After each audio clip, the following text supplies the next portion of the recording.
যোৰহাটত সংঘটিত হৈছে এটাৰ পিছত আনটো চুৰিকাণ্ড দৈনিক জিলাৰ বিভিন্ন প্ৰান্তত চুৰি হৈছে বহু মূল্যৱান সামগ্ৰী বিগত এটা মাহত যোৰহাটত চুৰি হৈছে প্ৰায় 15খনকৈ মটৰচাইকেল ইয়াৰ উপৰিও কেইবাখনো মহাবিদ্যালয় প্ৰেছ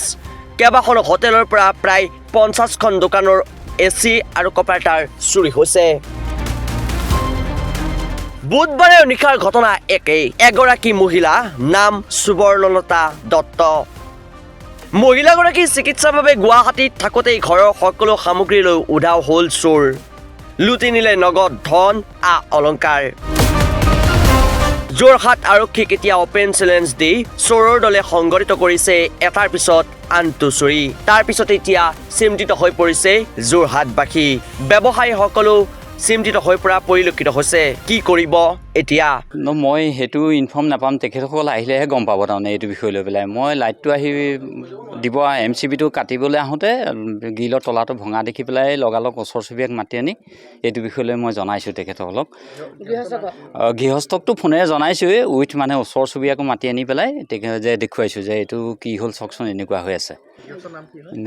গৃহস্থৰ নাম এনেই তেওঁ যিজন মেইন এতিয়া খুইদৈ আছে সুবৰ্ণলতা দত্ত তেওঁ এতিয়া গুৱাহাটীত আছে তেওঁলোক আৰু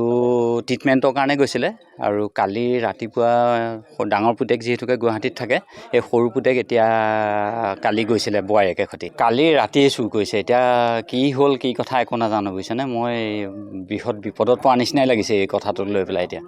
আমি যোৰহাটত এতিয়া বিভিন্ন অঞ্চলত বিশেষকৈ দোকানবিলাকত আমি দেখিবলৈ পাইছোঁ যে নতুনকৈ এটা চোৰৰ আৱিৰ্ভাৱ হৈছে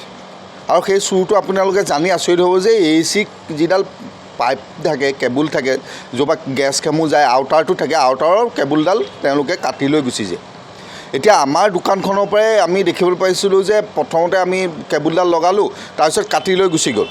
তাৰপিছত আকৌ ঠিক কৰিলোঁ আকৌ কাটি লৈ গুচি গ'ল এতিয়া আমি উপায়ন্ত হৈ পেলাই এচিটো বহুত দিন চলোৱাই নাছিলোঁ পিছত এতিয়া যিহেতু এতিয়া গৰম আহিছে গৰম হোৱাৰ পিছত আমি এচি আউটাৰটো চেঞ্জ কৰিবলগীয়া এটা পৰিস্থিতি হৈছে আৰু এবাৰ যদি এচি কেবুলডাল কাটি নিয়ে তাত গেছ ভৰাব লাগে আকৌ পাইপডাল লগাব লাগে তাৰপিছত আপুনি যিখিনি টেকনিকেল মানুহ আহে এচি ৰিপেয়াৰিং কৰিবলৈ তেওঁলোকক পইচা দিয়া প্ৰায় আমাৰ 5,000মান টকা এডাল এচি কাটি নিলে আমাৰ খৰচা হয় আমি এটা দোকানদাৰী কৰা মানুহ আমাৰ যোৰহাটৰ যিখিনি পুলিচ প্ৰশাসন আছে টহলদাৰী আৰক্ষী আছে সেইসকল থকাৰ পিছতো যোৰহাটৰ একেবাৰে SP অফিচৰ কিনাৰৰ পৰা যদি আমাৰ এচি কেবুলবোৰ তেনেকৈ কাটি লৈ যাবলৈ হয় তেতিয়াহ'লে আমি কেনেকৈ দোকানদাৰী চলাম news desk report T north east